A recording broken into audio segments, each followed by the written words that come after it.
નમસ્કાર મિત્રો, રાજ્યના ઘણા વિસ્તારોમાં વરસાદે ભૂકા બોલાવ્યા છે.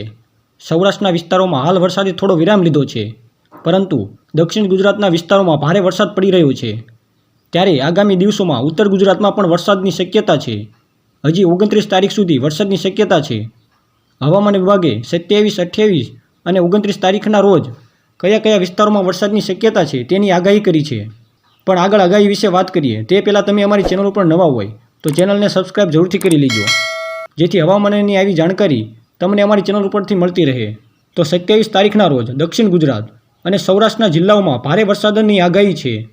દક્ષિણ ગુજરાતના 3 જિલ્લામાં વરસાદનું એલર્ટ આપવામાં આવ્યું છે, જેમાં સુરત, નવસારી અને વલસાડમાં ઓરેન્જ એલર્ટ સાથે છૂટાછવાયા વિસ્તારોમાં ભારેથી અતિ ભારે વરસાદની શક્યતા છે.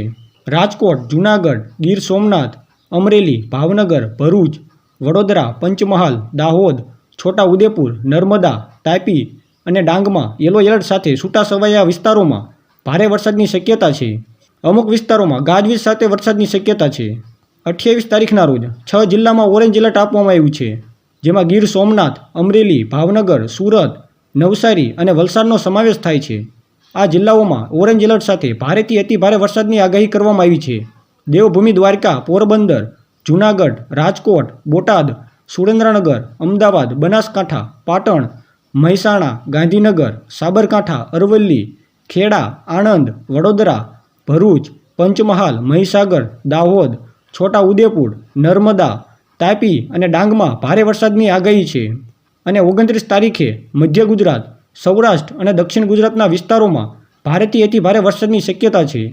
દેવભૂમિ દ્વારકા, જામનગર, પોરબંદર, રાજકોટ, જૂનાગઢ, ગીર સોમનાથ, અમરેલી, ભાવનગર, અમદાવાદ, આણંદ, ખેડા, ભરૂચ, વડોદરા, પંચમહાલ, દાહોદ, છોટા ઉદેપુર, નર્મદા, સુરત, તાપી, નવસારી, વલસાડ અને ડાંગમાં ઓરેન્જ એલર્ટ સાથે અત્યંત ભારે વરસાદની શક્યતા છે.